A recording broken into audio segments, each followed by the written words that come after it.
Honorable leader, bonsoir. J'espère qu'on se porte super bien, tout comme je me porte à merveille. Alors, nous allons parler effectivement de comprendre pourquoi les gens réussissent.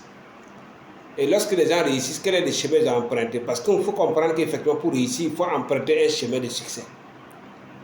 Et en leadership, cela existe. Et nous, ça ne nous étonne pas quand on voit un pays qui ne se développe pas, une entreprise qui a des difficultés de s'affirmer.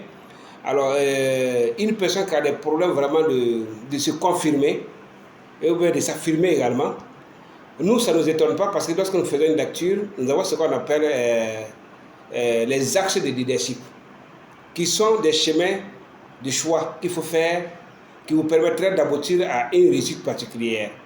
C'est-à-dire chaque chemin a ses exigences, chaque chemin aboutit à une réussite donnée.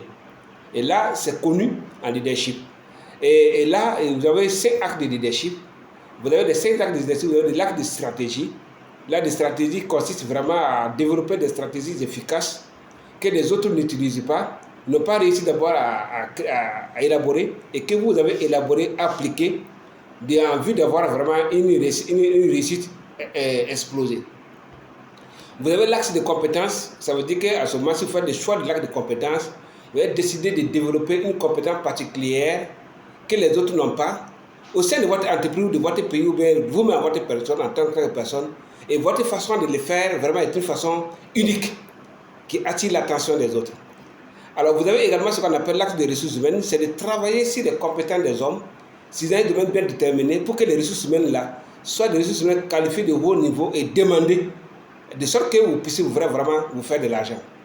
Vous avez également ce qu'on appelle l'axe de cadrage, qui consiste vraiment à faire une création d'entreprise, où vous allez respecter ce qu'on appelle les procédures, les lois, les droits, pour que vraiment vous soyez cadré. C'est des cadrages et que vous êtes bien déterminé par rapport à cela. Et enfin, vous avez ce qu'on appelle l'axe de changement.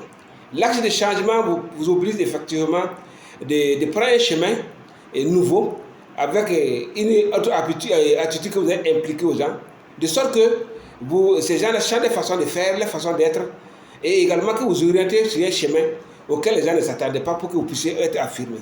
Donc voilà un peu les 5 actes de leadership, alors sur lesquels on peut vraiment, quand on les connaît très bien, on peut faire la lecture effectivement pour comprendre pourquoi quelqu'un a réussi, pourquoi cette entreprise a réussi, ou tel pays a réussi, ou telle personne n'a pas réussi. Merci bien de les connaître. Il faut vraiment chercher à bien les connaître pour mieux vous décider. Merci bien, portez-vous très bien.